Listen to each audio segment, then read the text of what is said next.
In the United States, the political candidate with the most money wins elections 91% of the time. When you add in never-ending election cycles and weak campaign finance laws, the US ends up with a political system that basically turns legislators into full-time fundraisers.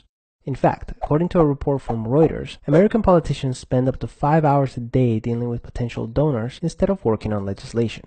Needless to say, this is not ideal. This dependency on constant fundraising is the root cause of many issues in the American political system. It affects the kinds of laws Congress passes and who benefits from them.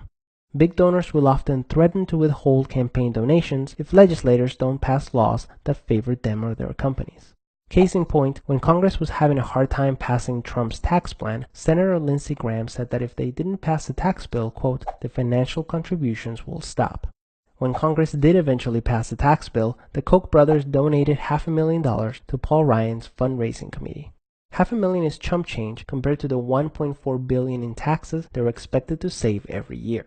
Clearly this is a complicated issue, but you'll be happy to know that other countries have solved big chunks of this problem. In Canada and Germany, for example, campaign seasons are only a few weeks long, instead of taking months or years.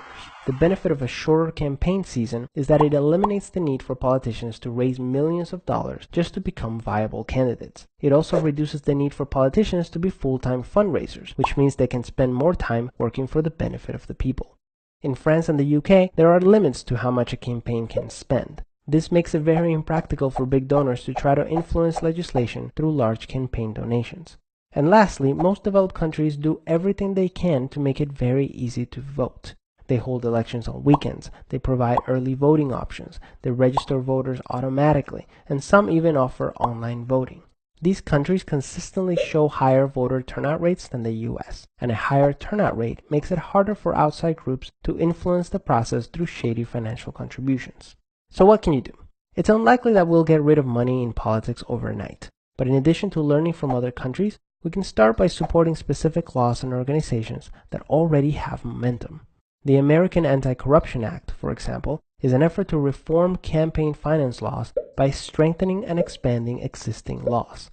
Movements like Represent.us and Open Secrets are nonpartisan efforts to get our government focused on helping people instead of a handful of corporations. Nobody said democracy was easy, and the more people get disillusioned with the process, the easier it'll be for a handful of billionaires and corporations to benefit at the expense of American families. We have all the tools we need to change this system. The only thing missing is our participation. Peace.